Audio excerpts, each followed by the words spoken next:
bà sông chùm hiệp xua tại căn sạc khá cam xã krân nít sật tu sinh chôn có đôi chi át tệ chôn đại quam trô vẽ sắc xa nơi school chỉ lại bây giờ ACDA từng ó trong bán long bồ đơn chia tì bậc xa chọn cua này mình chạm đồ vơ nâng áp vật xã krân phiệp ngày nay cứ miên đầm đằng lọ trong chụp riệp chun bốc mai bong ôn từng ó khné và thayนี้យើងបានមានការពិភាក្សាជាមួយអ្នកជំនាញក៏ដូចជាសាស្ត្រាចារ្យល្បីៗទាំងក្នុងប្រទេសនិងក្រៅប្រទេសពីការបង្កើតកម្មវិធីសិក្សាមួយសម្រាប់សហគ្រិនថ្នាក់ដឹកនាំជាន់ខ្ពស់ក៏ដូចជាអ្នកដែលមានបំណងចង់ចាប់ផ្ដើមរកស៊ីដំបូងផងដែរបាទហើយវគ្គសិក្សាដែលយើងបង្កើតបានសម្រាប់ឆ្នាំថ្មីនេះឆ្នាំ2025នេះគឺជាវគ្គសិក្សាដែលមានចំណងជើងថាការគ្រប់គ្រងគម្រោងឲ្យមានប្រសិទ្ធភាពបាទដែលជាភាសាអង់គ្លេសគេហៅថា effective project management ហើយវគ្គសិក្សានេះគឺមានលក្ខណៈពិសេសខ្លាំងហ្មងបើសិនជាប្រៀបធៀបមួយការសិក្សាធម្មតាអាចចំណាយរយៈពេល 3-4 ឆ្នាំហើយប៉ុន្តែវគ្គសិក្សារបស់យើងគឺចំណាយពេលរយៈពេលតែ3ខែទេបាទអញ្ចឹងគឺមានលក្ខណៈពិសេសដោយសារតែយើងសិក្សាយកខ្លឹមសារការអនុវត្តជាក់ស្ដែងបូកជាមួយនឹងស្តង់ដារនៃការអនុវត្តអន្តរជាតិទាំងក្នុងស្រុកក្តីច្បាច់បញ្ចូលគ្នាអញ្ចឹងសិក្ខាកាមដែលជាម្ចាស់សហគ្រាសក៏ដូចជាថ្នាក់ដឹកនាំជាន់ខ្ពស់ក៏ដូចជាអ្នកដែលចង់ឈានចូលវិស័យរកស៊ី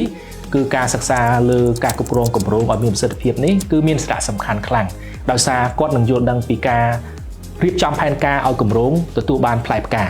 ហើយក្នុងការអនុវត្តគម្រោងនឹងជួបឧបសគ្គយ៉ាងម៉េចគឺយើងនឹងណែនាំពី technique បច្ចេកទេសល្អដើម្បីគាត់ដោះស្រាយទៅលើវិបត្តិដែលកើតឡើងនៅក្នុងការគ្រប់គ្រងគម្រោងណាមួយឲ្យមានផ្លែផ្កាលទ្ធផលល្អហើយជាបញ្ចប់គឺយើងនឹងបង្រៀនឲ្យគាត់យល់ពីវិធីសាស្ត្រ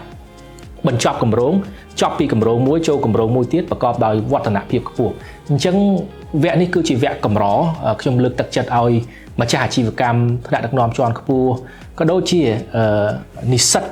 អ្នកធ្វើការផ្សេងផងដែរឲ្យចាប់អារម្មណ៍ពិនិត្យមើលវគ្គនេះផងដែរដោយសារនេះជាវគ្គកម្រមួយដែលយើងបានប្រមូលផ្ដុំគ្នាជាមួយអ្នកជំនាញបង្កើតឡើងដែលមានមាតិកាល្អហើយជាពិសេសទៀតគឺវាបង្រួមពេលវេលាដែលយើងត្រូវរៀន 3-4 ឆ្នាំហ្នឹងគឺមកសិក្សាតែ 3-4 ខែនេះគឺយើងអាចមានភាពស្ទាត់ជំនាញនិងយល់ពីតថភាពជាក់ស្ដែងនៃការគ្រប់គ្រងគម្រោងមិនថាគម្រោងទំហំតូចធំដល់រាប់រយលានដុល្លារក៏យើងរួមបញ្ចូលនៅក្នុងហ្នឹងដែរបាទដោយសារខ្ញុំបាទមានបទពិសោធន៍ក្នុងការរៀបចំគម្រោងច្រើននិងគម្រោងខ្នាតធំក្តីខ្នាតតូចក្តីអស់រយៈកាលជាង10ឆ្នាំកន្លងមកនេះគឺខ្ញុំនឹងយកបទពិសោធន៍ដែលខ្ញុំបានប្រើប្រាស់បានជោគជ័យនេះគឺមកណែនាំជូនសិក្ខាកាមបាទអញ្ចឹងអរគុណច្រើនចំពោះការតាមដានលើវីដេអូរបស់យើងកន្លងមកខ្ញុំសង្ឃឹមថាបានជួបសិក្ខាកាមបងប្អូនទស្សនិកជនបន្តទៀតក្នុងវគ្គក្រោយៗជាពិសេសគឺវគ្គនេះតែម្ដងសូមអរគុណ